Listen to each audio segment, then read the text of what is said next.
नहमदुहु व नुसल्ली अला रसूलिहिल करीम अम्मा बाद फ़अऊज़ु बिल्लाहि मिनश शैतानिर रजीम बिस्मिल्लाहिर रहमानिर रहीम मिनहा खलक़नाकुम व फ़ीहा नुईदुकुम व मिनहा नुख़रिजुकुम तारतन उख़रा।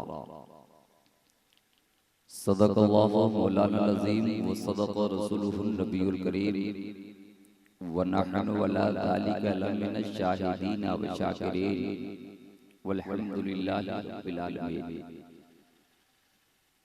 बिला ताख़ीर आज हम और आप दोनों मिलकर उस आक़ाए नामदार मदीने के ताजदार जनाब अहमद मुज्तबा मोहम्मद मुस्तफ़ा सल्लल्लाहु तआला अलैहि वसल्लम की मुक़द्दस बारगाह में एक बार पढ़ें दुरूद पाक।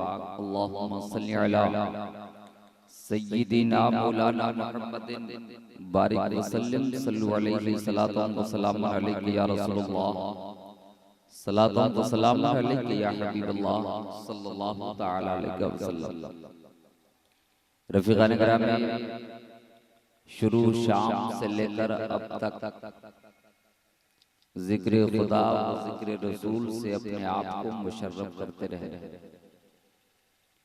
थोड़ी देर के लिए मैं भी आपके बीच हाजिर हूँ और कोशिश करूंगा इंशाअल्लाह कि आपकी तबीयत में उलझने पैदा होने से पहले मैं अपनी गुफ्तगू का हर हाल में इख्तिताम कर दूंगा। हमने कुरान की आयत पढ़ी है, चूँकि ये मौका और मजलिस के इनेकाद का खास मकसद है इसाले सवाब।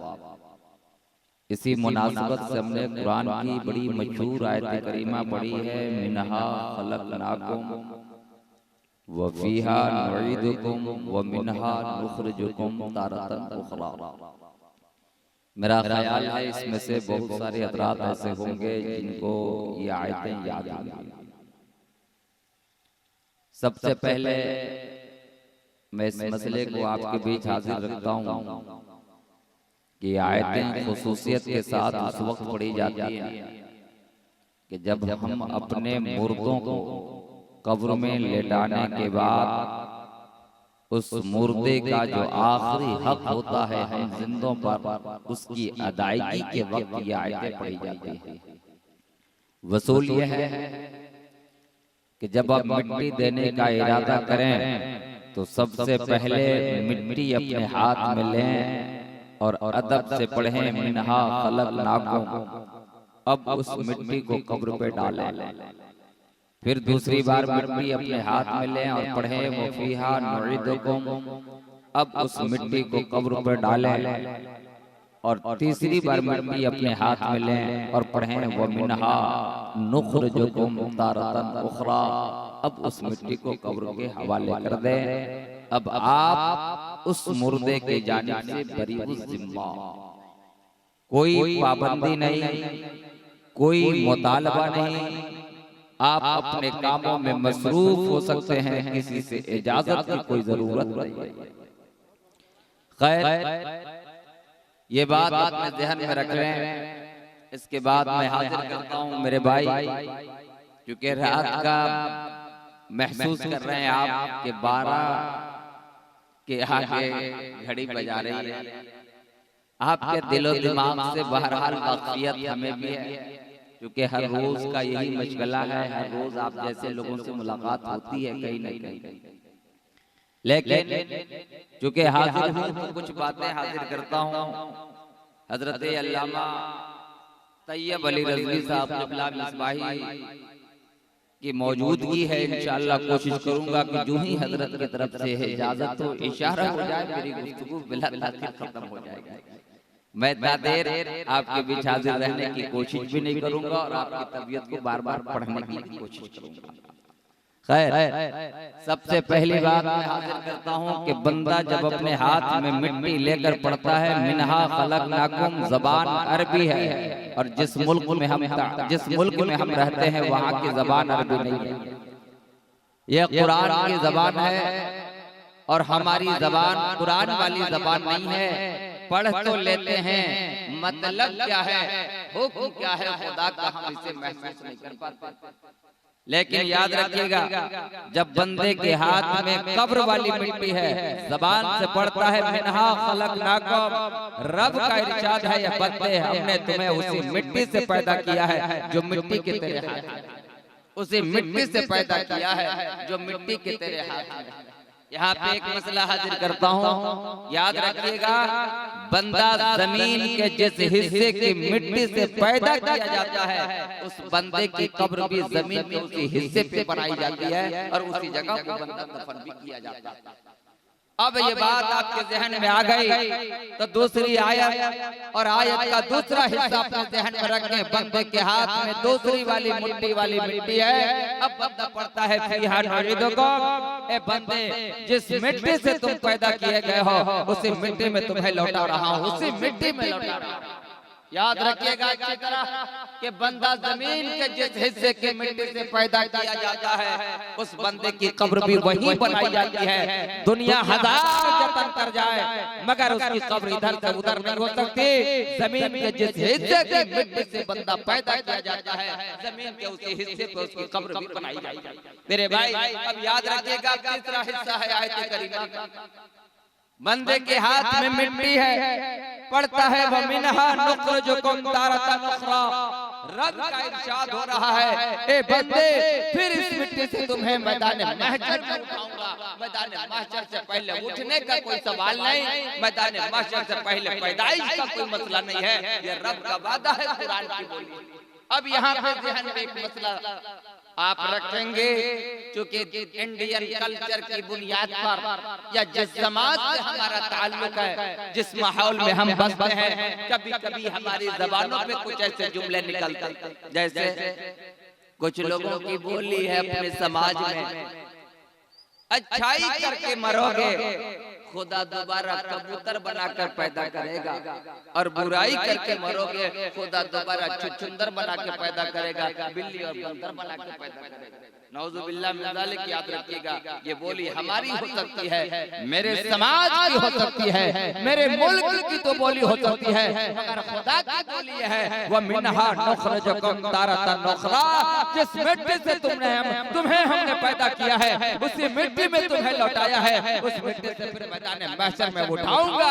मैदान महशर से पहले न उठने का कोई सवाल है, न मैदान महशर से पहले पैदाइश का कोई मसला है। मेरे भाई, अब अगर ये बात आपके ज़हन में आ गई, अगर इन मसलों को ज़हन में रखा है आपने, तो यहाँ पे एक मसला हाजिर करता हूँ, जरा ज़हन में रखिएगा मेरे भाई। इससे ये बात साबित होती है कि हजरत सिद्दीक़ अकबर अफजलुल बशर बादल अंबिया, नबियों के बाद जो सबसे अफजल, जो सबसे बेहतर इंसान है सिद्दीक़ अकबर खलीफतुल अव्वल, पहले खलीफा। मेरा ईमान बोलता है पहलुए मुस्तफा की मिट्टी से वो पैदा किए गए थे, यही वजह है कि पहले मुस्तफा में उनको दफन किया गया। अगर ये बात अगर आपके ज़हन में है तो अब चूंकि ये मसाइल तो आप भी तकरीबन जानते हैं कि मौत और मस्जिद के हवाले से बहुत सारी तकरीरें आप समाअत करते हैं। उलमाए अहले सुन्नत की मुक़द्दस ज़बानी अक्सर और बेशतर आपको ये सुनने को मिलता है, मगर जो खास बात मुझे हाजिर करनी है उस पर तवज्जो दीजिए मेरे भाई। अगर इसाले सवाब जैसे महफिलों में हम यहाँ पे हाजिर हैं, वालिदा की या आली जनाब मोहतरम शमशुद्दीन साहब ने अपने अहलिया के इसाले सवाब की खातिर गालिबन आज की महफिल सजाई है। मैं दुआ गो हूं कि परवरदिगार उस मरहुमा की कब्र पर रहमतुल नूर की बरसात अता फरमाए, कब्र में करवट करवट जन्नती बिछौने अता फरमाए, और उनके वारिसीन को मौला सब्र जमील अता फरमाए। मेरे भाई, अब अगर ये बात आपके ज़हन में आ गई, एक मसला हाजिर करता हूं, जरा सुनिएगा। जब हमारे समाज में, हमारे आपके घरों में जब कभी किसी का जनाजा हो जाता है, जनाजा तैयार कर दिया गया, चाहे मर्द का जनाजा हो कि औरत का जनाजा हो, कफन पहना दिया गया, पैरों के तरफ बांध दिए गए, सरों के तरफ उसे बांध दिया गया। समाज का एक ऐसा आदमी जो अपनी समाज में जरा बोलने में माहिर हुआ करता है, एक ऐलान करता है, ए दुनिया जहान के लोगों आओ और आखिरी दीदार कर लो, एक बार देख लो। एक बंदा उस जनाजे के सर के जानिब इस बात पर मुकर्रर हो जाता है कि सर के हिस्से को खोलता है, बांधता है, दुनिया जहान लाला करके अपनी निगाहों से उसे देखा करती है। ये रिवाज है हमारे यहाँ, गालिबन आपके यहाँ भी ये रिवाज होगा। जनाजा औरत का है, यही सूरत इख्तियार की जाती है, जनाजा मर्द का है, यही सूरत इख्तियार की जाती है। मगर याद रखिएगा अच्छी तरह, वसूल शरीयत का यह है, कानून इस्लाम का यह है कि दुनिया के हर मर्द को, हर औरत को ये इजाजत नहीं है कि देख सकती है। दुनिया की हर औरत को यह हक हासिल नहीं है कि हर मर्द का सामना करे। हर मर्द को यह हक हासिल नहीं है कि हर औरत का सामना करे। इस रहती दुनिया में, इस दुनियावी जिंदगी के अंदर हर मर्द को ये हक हासिल नहीं है कि मेरी बेटी को देखें, मेरी बहनों को देखें, मेरे घर के दिगर महरमात को देखें। इसी तरह से औरतों को भी यह हक हासिल नहीं है कि दुनिया जहान के तमाम औरतों को देखें। मगर मरने के बाद जब कफन पहना दिया जाता, एक आम रिवाज सा बन गया, समाज का एक एक बंदा, मर्द का जनाजा हो तो मर्द औरत सब मिलकर देखते हैं, औरत का जनाजा हो तो मर्द औरत सब मिलकर के देखते हैं। मेरे भाई याद रखना, जिस औरत को दुनिया में देखने का हक हासिल नहीं था, मरने के बाद भी उसे देखने का हक हासिल नहीं है। अगर दुनिया में देखना हराम था तो मरने के बाद भी देखना उसे हराम रहेगा। ऐसा नहीं है कि मर गया, रूह निकल गई, अब ये पावर आपको हो गया कि बहन चाहे जिसकी हो, माँ चाहे जिसकी हो, बेटी चाहे जिसकी हो, चूंकि रूह प्रवास कर गई तो ये हक हासिल है हमें कि हम उसे देखें। हरगिज़ नहीं, हरगिज़ नहीं। याद रखना, जो हराम है वो हराम रहेगा और जो हलाल है वो हलाल रहेगा। मुस्तफा ने जिसे हलाल कहा वो हलाल रहेगा दुनिया तक। मुस्तफा ने जिसे हराम कहा वो हराम रहेगा ता क़यामत, वो हराम रहेगा। दुनिया में कोई माई कलाल ऐसा पैदा नहीं हुआ है कि मुस्तफा के हलाल को हराम कर दे और मुस्तफा ने जिसे हराम कहा है उसे कोई हलाल कर दे। मैं अर्ज करना चाहूंगा, वक्त में गुंजाइश नहीं है, माहौल में इंतजार है, गालिबन आप भी इसी उम्मीद पे बैठे होंगे कि बाहर से आए थोड़ी देर सुन लो, है कि नहीं? अपनी इज्जत का ख्याल तकरीबन आप कर ही रहे हो।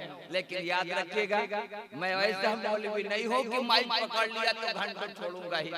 जब आपकी तरफ से इशारा, सरपरस्त इजलास हजरत अल्लामा तैयब अली रज़वी साहब क़िबला मिसबाही की मौजूदगी है, बुजुर्ग आलिम दीन। मैं समझता हूँ कि ये उस दौर में अल-जामिअतुल अशरफिया मुबारकपुर से तशरीफ लाए फारिग होकर, जिस जमाने में गालिबन हम लोग दुनिया में भी नहीं, है कि नहीं? इतने बड़े आलिम दीन की मौजूदगी है। मगर मैं इन जिम्मेदारी के साथ कहना चाहूंगा, याद रखिएगा कि हर औरत को आप नहीं देख सकते, हर मर्द हर औरत को देखने का हक हासिल नहीं रखता। कौन किसको देखेगा, कौन किसको देखने का हक रखता है? कुरान ने और कानून इस्लाम ने एक एक बात की वजाहत कर रखी है। कौन देख सकता है, कौन देख सकती है, कौन किसका सामना कर सकता है, कौन किसका सामना कर सकती है, कुरान ने एक एक बात की वजाहत कर दी है। लेकिन आपकी तबीयत में अगर बुखलाहट न हो तो मैं हाजिर करूं, इजाजत है?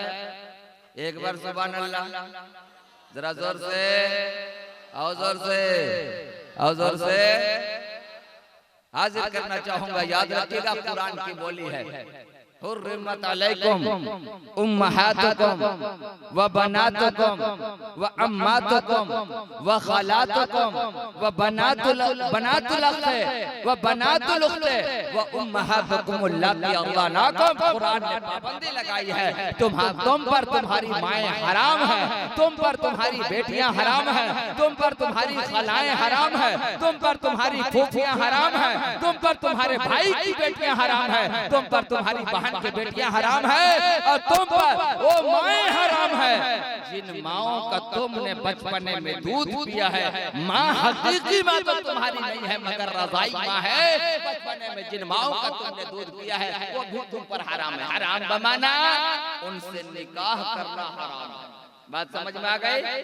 तुम पर तुम्हारी माएँ हराम, तुम पर तुम्हारी बेटियां हराम, तुम पर तुम्हारी खालाएं हराम, तुम पर तुम्हारी पोपियां हराम, तुम्हारे भाई की बेटियां हराम, तुम्हारी बहन की बेटियां हराम, वो माएं जिन माओं का तुमने दूध पिया है वो भी तुम पर हराम है। ये 7 किस्म की औरतें हैं जिनसे निकाह हराम, और जिनसे निकाह हराम है उनका देखना हलाल है, और जिनसे निकाह हलाल है उनका देखना हराम है। उनका देखना हराम है, ये सीधा सा याद रखिएगा। जिनसे निकाह हराम उनका देखना हलाल, और जिनसे निकाह हलाल है उनका देखना हराम है। ये हराम रहेगा रूह निकल जाने के बुनियाद पर। याद रखना कभी ये तुम्हें हक हासिल नहीं होगा कि किसी की बहन को देखो, किसी की माँ को देखो, किसी की बेटी को देखो।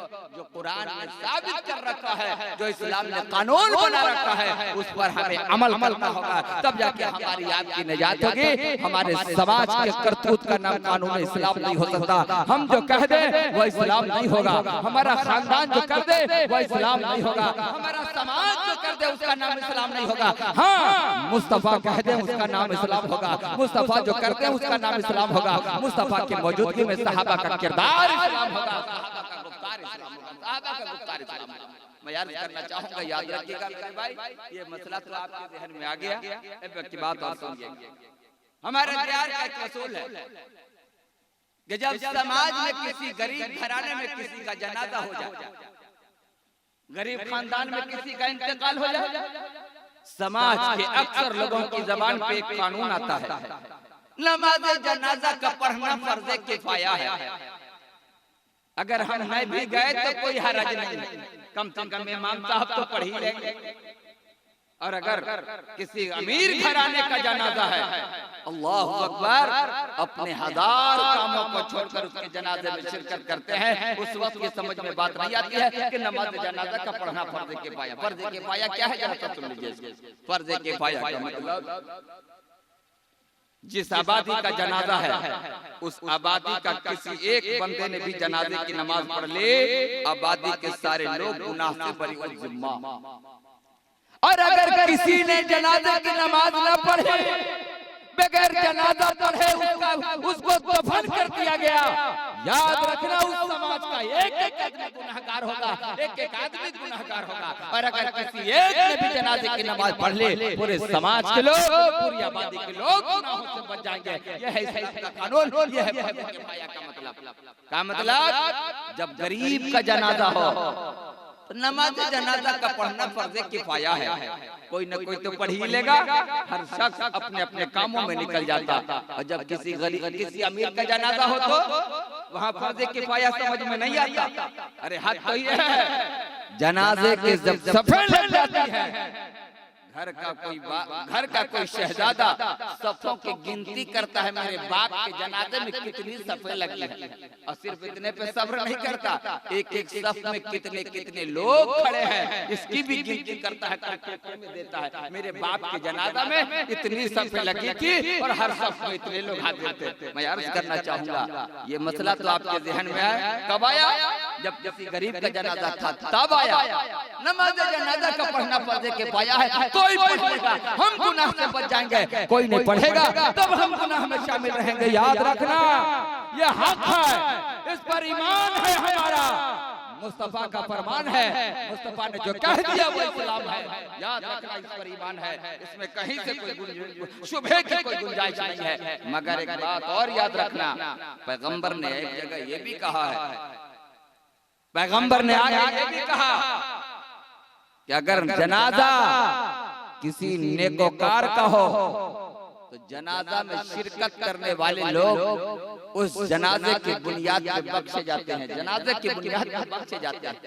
और जनाजा किसी गुनहगार का है तो जनाजे की नमाज पढ़ने वाले लोग अगर नेकोकार हैं, इनकी नेकोकारी की बुनियाद पे गुनहगार जनाजा बख्शा जाता है, नेकोकारी की बुनियाद पे गुनहगार जनाजा बख्शा जाता है। ईमान है इस बात पर, नमाज जनाजा का पढ़ना फर्ज़े किफ़ाया, कोई पढ़ ले सब गुनाह से बच जाएंगे, कोई न पढ़े सब गुनाह में शामिल रहेंगे। हक है बिला शुबहा ये हक है, यही इस्लाम है, यही इस्लाम का कानून है। मगर ये भी याद रखना, मुस्तफा ने फरमाया अगर जनाजा किसी नेकोकार का है तो उसकी नेकोकारी की बुनियाद पर जनाजा पढ़ने वाले लोग बख्शे जाते हैं। अगर जनाजा किसी गुनहगार का है और जनाजे की नमाज पढ़ने वाले लोग नेकोकार हैं तो जनाजा पढ़ने वालों की बुनियाद पर गुनहगार जनाजा बख्शा जाता है, गुनहगार जनाजा बख्शा जाता है। कौले मोहम्मद कौले खुदा, फरमान न बदला जाएगा, बदले का जमाना लाख, मगर कुरान न बदला जाएगा। मुस्तफा ने जो कह दिया खुदा का वही इस्लाम है, वही इस्लाम है। अब आपसे मैं पूछना चाहूंगा, एक बात बताइए, अगर आपके बीच ये सवाल कर दूं कि आप में से गुनहगार कौन है, आप में से नेकोकार कौन है, तो शायद ही कोई ऐसा आदमी होगा जो ये कह दे कि हम पक्का गुनहगार हैं। लेकिन यहाँ तो दावा है जनाब, अगर रमजान शरीफ में किसी बंदे या बंदी का इंतकाल हो जाए, रमजान शरीफ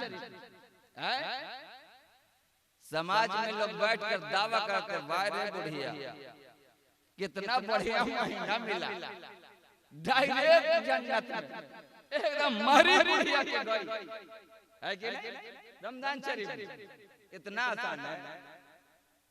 अगर कोई बूढ़ा इंतकाल कर जाए, दफन करने के बाद चौक चौराहों पे बैठ के अपने दरवाजों पे बैठ के लोग चर्चा करते, बाहर क्या किस्मत बुढ़वा की, कभी मस्जिद का दरवाजा नहीं देखा था, महीना रमजान का मिला है रे मुकद्दर, उसका किस्मत का धनी तो बुढ़वा मरा डायरेक्ट हो गया। कहाँ डायरेक्ट हुआ? समझ में आ रही बात? इतना आसान है। मैं बताना चाहूंगा, याद रखिएगा, वक्त में गुंजाइश नहीं है क्योंकि देखिए 12:30 बज गए, साले 12 बजे बैठा था, आधा घंटा हो गया। खैर, इस मसले की वजाहत करता हूँ, इसके बाद अपने गुफ्तगू खत्म करता हूँ। क्या मतलब? मर गया डायरेक्ट, यही है? हाँ हो बोले ना, यही कहते हैं ना मेरे भाई। याद रखना, दुनिया में जितने लोग हैं, क्या इनमें से हर एक से मैदान महशर में सवाल जवाब होगा? नहीं, सब सवाल जवाब महशर के मैदान में। कुछ लोग हैं जिनसे सवाल जवाब नहीं होगा। जैसे मैं बता दूं, 2-4 गिनाता हूं, अंबिया, नबी और रसूल, उनसे हिसाब किताब, जरा एक बार बोल दीजिए, नहीं होगा। उनसे हिसाब किताब वो डायरेक्ट। सहाबा, उनसे हिसाब किताब, औलिया, हिसाब किताब नहीं होगा। शुहदा, उनसे हिसाब किताब नहीं होगा, डायरेक्ट है कि नहीं? होगा।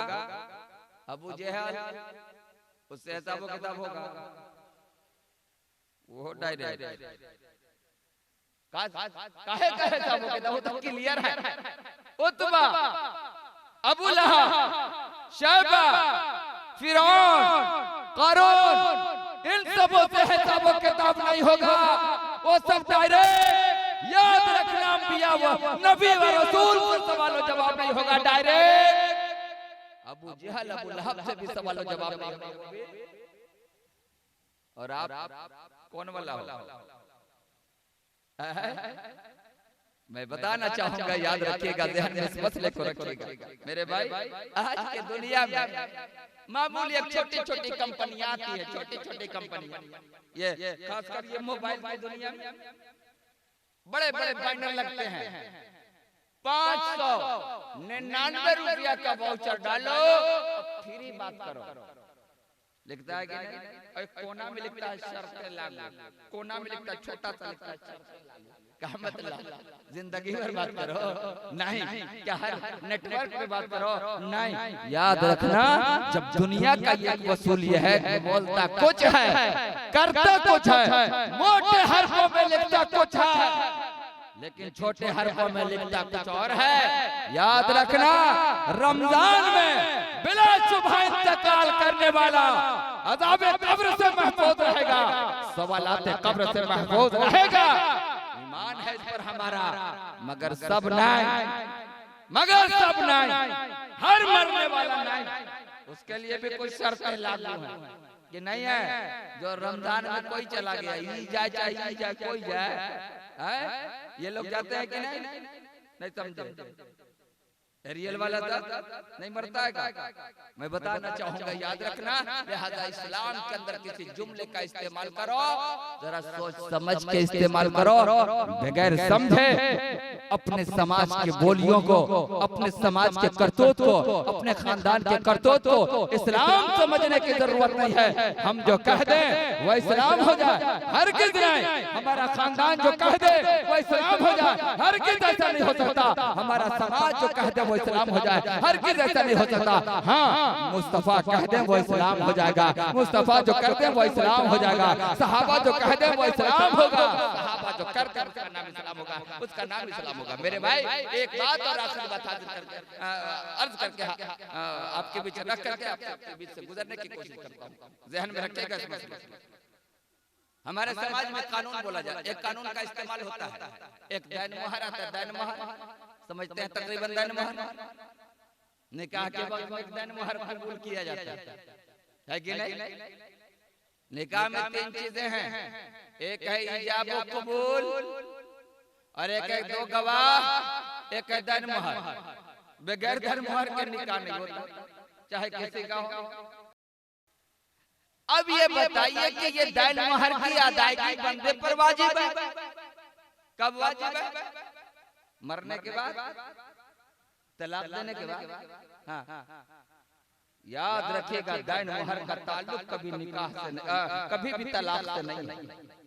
दैन मोहर का ताल्लुक मौत से नहीं है, दैन मोहर का ताल्लुक तलाक से नहीं है। हाँ, याद रखना, तुमने एक निकाह किया है, किसी की बेटी को अपनी जौजियत में लिया है, उसके बदले जो दैन मोहर, उसके बदले जो रकम मुकर्रर की जाती है, उस रकम का नाम है दैन मोहर।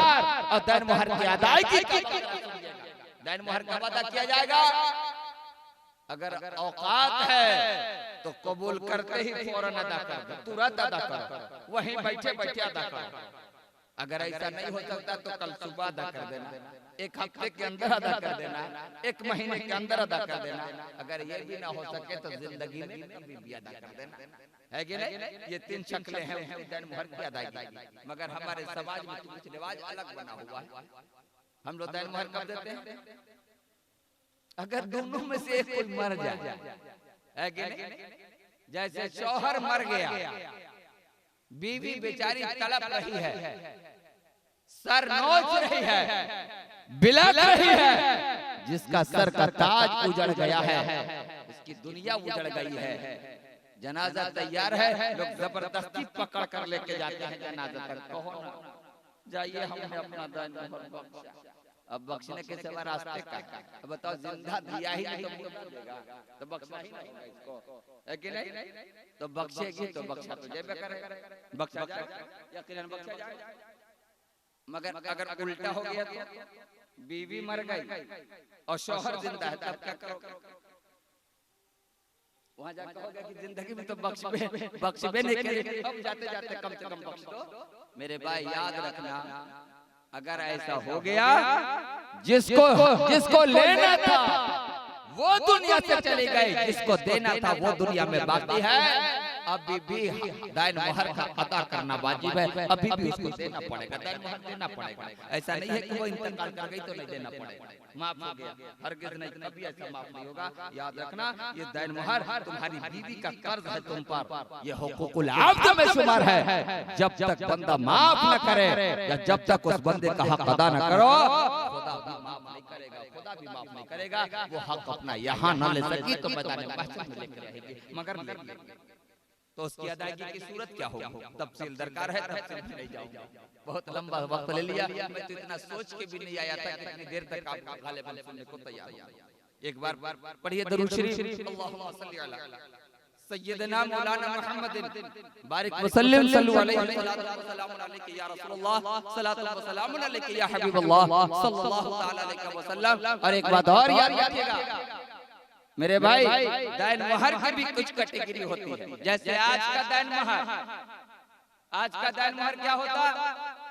51,000 रुपए सिर्फ सिक्का राजुल वाक़, 21,000 रुपए सिर्फ सिक्के राजुल वक्त, 21,000 रुपए सिर्फ सिक्के राजुल वक्त। इस तरह के दैन मोहर होते हैं। मगर आज के 20 साल पहले दैन मोहर की कंडीशन अलग थी। वो क्या दैन मोहर की कंडीशन थी? 502 दिनार सुर्ख ये लगाया जाता है। इसमें कुछ लोग ऐसे बैठे होंगे जिनका दैन मोहर ई वाला होगा। अब बताइए कि उसकी अदायगी जिसका 31,000 रुपए सिर्फ सिक्के राजुल वक्त है, उसके लिए तो अदायगी बड़ी आसान है। आसानी के साथ जो सिक्का जिस जमाने में अदा कर रहा है, जो सिक्का चल रहा है, वो सिक्का 21,000 अदा कर देगा, 21,000 रुपए अदा कर देगा, जितना मुकर्रर है उतना अदा कर देगा। मगर जिस बंदे का दैन मोहर 502 दिनार सुर्ख है, वो कैसे अदा करेगा? उसकी क्या सूरत होती है? और दिनार गालिबन आप जानते होंगे या नहीं जानते हैं, लेकिन मैं क्लियर कर दूं इसको। हमसे पहले जो हमारे जमाने में सिक्के चल रहे हैं, इससे पहले 2 सिक्के चलते थे। एक सफेद सिक्का चलता था जो चांदी का होता था, और एक वो लाल सिक्का चलता था जो सोना का होता था। सोना वाले सिक्के को दिनार कहते थे और चांदी वाले सिक्के को दिरहम कहते थे। दिरहम कहते थे, दिरहम और दिनार, ये दोनों अलग अलग। ठीक है।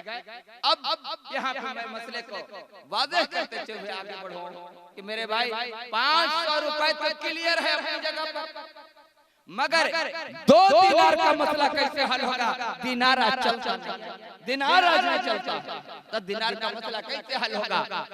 मैं बताना चाहूंगा, एक दिनार अगर वो 12.5 ग्राम का है, एक दिनार का मानो 12.5 ग्राम, तो 12.5 ग्राम का दाम आज के शेयर बाजार के हिसाब से तकरीबन 27,300 रुपए होता है आज के हिसाब से।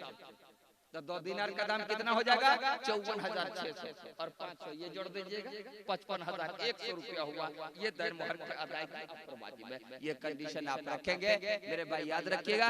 अगर बीवी है उसका हक जिंदगी में दे दें, ये वाजिब है। अगर नहीं दे सके, आपका इंतकाल हो गया, आपकी बीवी जिंदा है, जाते जाते गालिबन माफ कर दे, वो माफ करेगी तो हो जाएगा। मगर अगर मसला उलट जाए, बीवी का इंतकाल हो गया, आप जिंदा हो, दैन मोहर आप पर अदा करना भी वाजिब है, तो कैसे अदा किया जाएगा? तफसील दरकार है। अब तफसील में नहीं जाऊंगा, चूंकि तफसील करूंगा तो अभी और आधा घंटा लगेगा। लेकिन फिर इंशाल्लाह कभी हाजिरी होगी या अपने इलाके के उलमा से रब्ता करके इस मसले की वजाहत कर लें, अपने मन का कानून न बनाएं। मेरे भाई, ये चंद बातें हमने हाजिर की है। इस दुआ के साथ अपनी गुफ्तगू को खत्म करना चाहूंगा कि परवरदिगार बानिया ने महफिल के हर कामयाबी अता फरमाए, और जिस मरहुमा के खातिर आज की ये बज़्म सजाई गई, ये परवरदिगार उस मरहुमा के कब्र पर रहमत और नूर की बरसात अता फरमाए। परवरदिगार आज के नूरानी बज़्म में जितने बंदे हाजिर हैं, सबों की हाजिरी को कबूल फरमा ले। ये बंदे जब तक रुए जमीन पर हैं, ईमान पर कायम रह, जब दुनिया से जाने लगे ईमान पे खात्मा फरमा। व मा अलैना इल्लल बलाग। अस्तगफिरुल्लाह रब्बी मिन कुल्ली